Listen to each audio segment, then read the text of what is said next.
Colonne di fumo nero, aria irrespirabile a chilometri di distanza, rifiuti sparsi tra le dune di sabbia, tra le campagne, tra le serre. Ecco la terra dei fuochi della produttiva Ragusa, la cui provincia, da Acate a Vittoria, da Santa Croce Camerina a Scoglitti, è un'enorme discarica per colpa di incivili e della criminalità organizzata specializzata da queste parti allo smaltimento illegale della plastica, rifiuti agricoli, flaconi di pesticidi, bidoni, polistirolo o fili di nylon delle piante estirpate vengono bruciati causando danni incalcolabili all'ambiente. Sostanze chimiche pericolose che si sprigionano nell'aria con il comitato Terre Pulite che si batte per la salute in un territorio dove l'agricoltura è ancora una delle fonti di sostentamento. E scende in campo il prefetto di Ragusa, Giuseppe Ranieri, che ha convocato per domani mattina un tavolo tecnico con sindaci, rappresentanti delle forze dell'ordine, dell'azienda sanitaria, dell'ARPA ed esponenti di Coldiretti e Confagricoltura. È annunciata la presenza del comitato Terre Pulite che da tempo denuncia lo scempio. Il nostro rimprovero va a quella parte di politica che fa tanti proclami, mette l'agricoltura al primo posto, prima la Sicilia, prima l'agricoltura, prima le primizie, ma poi all'atto pratico non porta avanti delle soluzioni, non mette una risorsa umana per spiegare agli agricoltori come devono differenziare i rifiuti e neanche destina delle risorse economiche per attività di ricerca e sviluppo che potrebbero, per esempio, potrebbero proporre agli agricoltori delle soluzioni sostenibili per una sericoltura finalmente capace di produrre eccellenze e non inquinamento. Parole d'ordine, prevenzione e repressione perché, spiegano i rappresentanti dei comitati cittadini, la ricaduta sulla qualità della vita viene compromessa ogni giorno. Per questo motivo si chiede a gran voce l'istituzione di centri di stoccaggio temporanei per frenare l'emergenza delle discariche abusive ed incentivare gli agricoltori ad utilizzare materiali biodegradabili. Una soluzione potrebbe essere quella di istituire un numero verde per segnalare le temute fumarole. A Messina parte il servizio di sharing di biciclette e monopattini. È un'altra novità legata sempre alla rivoluzione della mobilità che si sta attuando in città e che sarà completa non appena entreranno in vigore anche le zone a traffico limitato. Intanto Messina si è allineata alle altre grandi città italiane e sono arrivati i primi 90 mezzi della Elerent, prima azienda dall'anima messinese che ha completato le procedure ottenendo l'autorizzazione del comune e può avviare già il servizio di noleggio.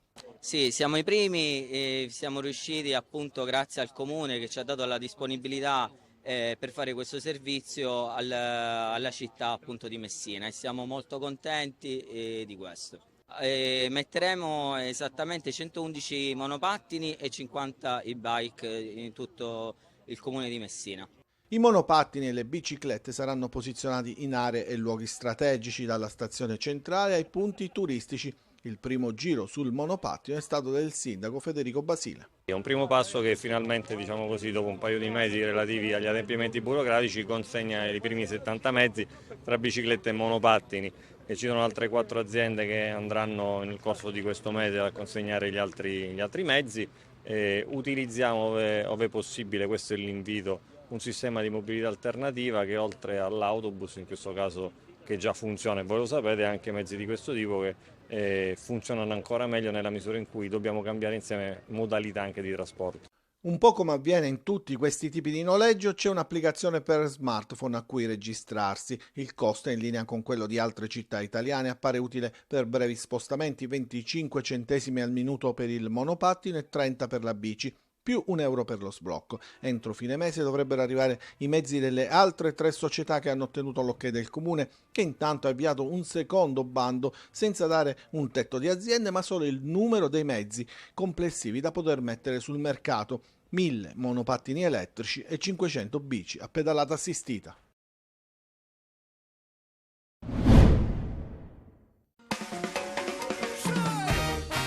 Una foto alla cattedrale. È ottobre, ma la Sicilia è ancora piena di turisti. Noto è tra le mete più gettonate. Siamo appena arrivati da ieri sera, ma è molto bello. Direi che il Duomo sia fantastico. Fantastica, affascinante, piena di storia. La trovo splendida. Il barocco colpisce tutti, con il naso all'insù per ammirarlo e immortalarlo. Quest'anno è arrivato un importante riconoscimento per la città. È stata eletta destinazione dell'anno ai Food and Travel Italia Awards.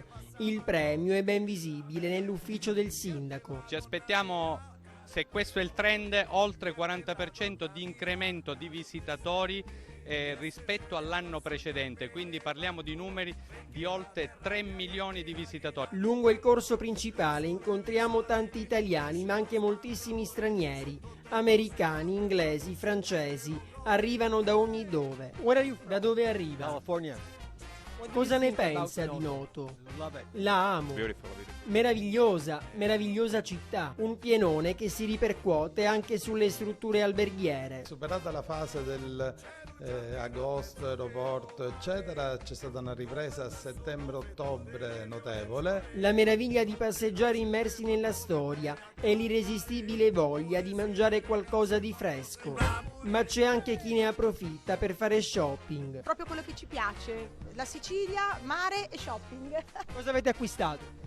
Vestitino che indossiamo, non si vede? La Sicilia è colore, amore, mare, sole e buon cibo. Sfogliando i social troviamo anche le foto che i VIP hanno scattato a Noto, da Arisa ad Elisabetta Gregoraci, ma sono soltanto 2 dei tanti che hanno scelto questo gioiello della Sicilia per le vacanze. Un saluto alla Sicilia! Ciao!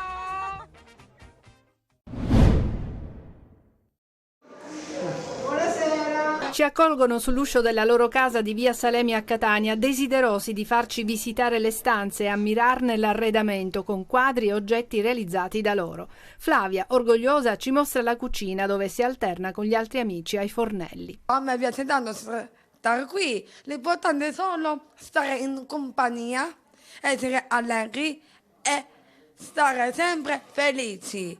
Flavia è super impegnata, si allena con costanza in palestra e lavora in un supermercato. E lì mi sto trovando benissimo perché contatto con i clienti, parlo con i miei colleghi, li aiuto, faccio scaffali, aggiungere la merce, faccio i prezzi, case automatiche, case normali, faccio tante cose.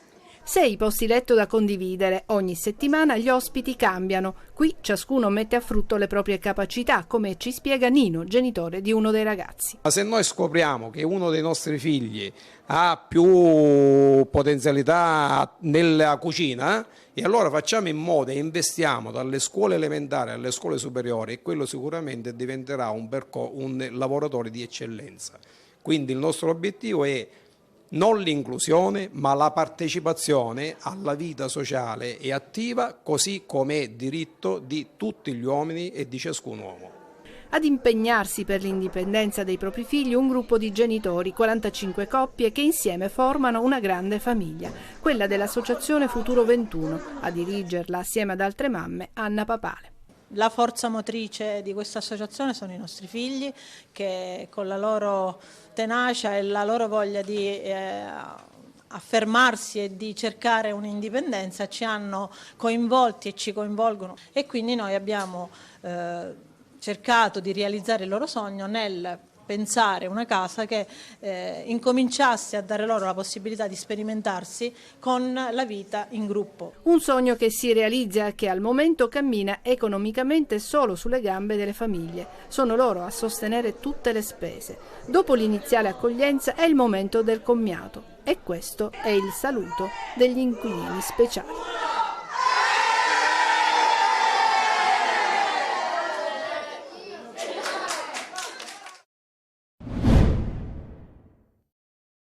Abiti larghi, pizzi, merletti, panciotti, papillon, non manca nulla. Piazza Mazzini a Catania si è tuffata indietro nel tempo, nell'Ottocento, con musiche dell'epoca gattopardiana.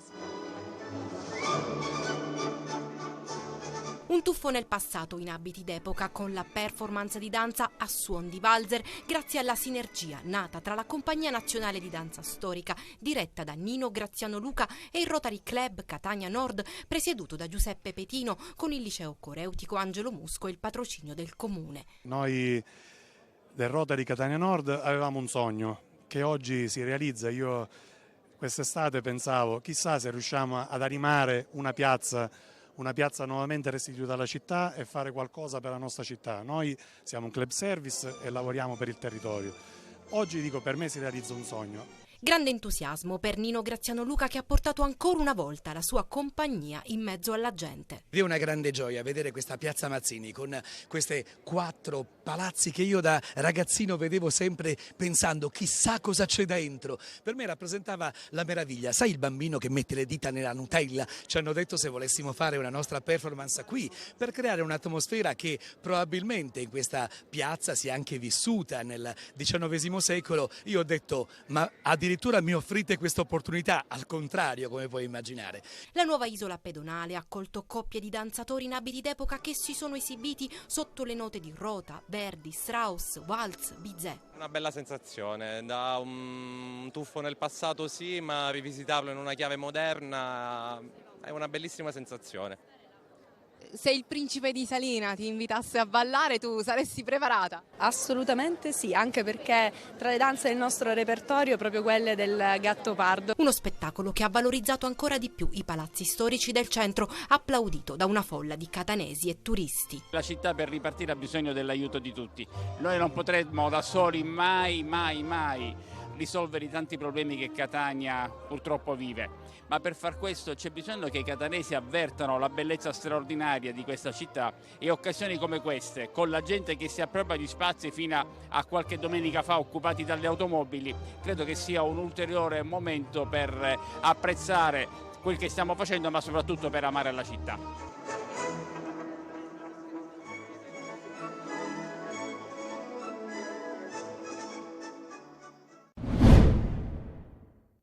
I numeri sono lì a dimostrarlo, 3 sconfitte in 7 gare per il Catania, l'avvio di stagione è negativo e anche il gioco non si vede. A dirlo è la partita di Castellammare di Stabia con la capolista, basta evidenziare un altro dato, il primo tiro in porta arriva al 65esimo, poco, troppo poco, anche se di fronte c'era la capolista che sfrutta anche un errore dell'assistente per vincere la partita. Candellone in fuorigioco quando riceve il pallone che poi serve a Meli, Catania comunque poco reattivo ed è facile per il giocatore appena entrato al posto di Bentivegna indirizzare in rete. Il problema è che il Catania non reagisce come dovrebbe, spento e senza coraggio, uguale a se stesso, di certo imbrigliato a dovere dai campani che presentano un trio di centrocampo di ottimo livello. Si salvano in pochi in casa Etnea, fra cui Zanellato, schierato dall'inizio. Di Carmine vede raramente la palla, Chiricò è in giornata storta, anche se è lui, nella ripresa, a provare a dare la svolta, con un sinistro giro che trova pronto Thiam, è il 20° del secondo tempo. Poco prima Tabiani prova a rivoluzionare la squadra del modulo, passando la difesa a 3 con Quaini, l'altro che si salva insieme a Zanellato, che retrocede in difesa, Castellini e Mazzotta larghi sulle fasce e Sarao insieme a Di Carmine davanti con Chiricò alle loro spalle. Cambia poco, il ritmo resta lento e la Juve Stabia continua ad imbrigliare il Catania. Leone sfiora il 2-0 con un tiro da fuori, poi Tabiani lancia nella mischia Dubickas che a 5 minuti dalla fine si divora un'occasione d'oro a tu per tu con Thiam. I rossazzurri restano in 10 per il doppio giallo nei confronti di Silvestri e rischiano di subire un altro gol con Piovanello. Nubi nere si addensano sul campionato del Catania, bisogna lavorare per spazzarle via, per dirla alla grella, diventa più che mai una questione di tempo che corre, mentre i rossazzurri al momento restano indietro. Non abbiamo fatto una buona gara e sicuramente dobbiamo trovare il modo di, magari cambiando qualcosa, di trovare delle soluzioni migliori per poter mettere magari un abito alla squadra, ma l'importante è che i ragazzi stiano con la testa alta, nel senso che non dobbiamo assolutamente demoralizzarci al di là di tutto, perché sarebbe solo un peggiorare la situazione. Dobbiamo cercare delle soluzioni a questo momento. Penso che nei momenti di difficoltà le persone, diciamo, che si vogliono bene, le persone che lavorano insieme devono stringersi ancora di più per fare in modo che insieme si possa superare un determinato momento di difficoltà. E noi allenatori viviamo con contratti a termine, cioè firmiamo contratti magari di 1 anno, 2 anni, ma poi in realtà abbiamo sempre un termine e come ho già detto altre volte, tanto bene o male dalla seconda o terza che si dice che magari dovrei andare via, quindi ogni settimana può essere l'ultima. Io lavoro pensando che invece devo costruire qualcosa per un domani, poi se non c'è un domani fa parte di questo mestiere. 1-0 con gol di Vincenzo Plescia come contro l'Avellino. Il Messina centra la sua seconda vittoria stagionale con il Giuliano al termine di una partita dai ritmi piuttosto bassi e complessivamente equilibrata. Modica rinuncia ad Emmausso per il capitano Ragusa, dentro a sorpresa Pacciardi e Polito col Papacciro a seguirlo in tribuna. Giuliano senza Rondinella, Berardocco, Scognamiglio e Bernardotto, primo acuto di Gladestoni che timbra la traversa. Al 17esimo Messina avanti con Plescia al terzo centro, che in acrobazia sul traversone di Frisenna mette il pallone alle spalle di Baldi. Il vantaggio non scuote i campani, i giallorossi non hanno alcun interesse ad alzare l'intensità del gioco e i tentativi sono occasionali. Nella ripresa Modica ridisegna la difesa, con Polito già ammonito e spesso in ritardo, sostituito da Ortisi.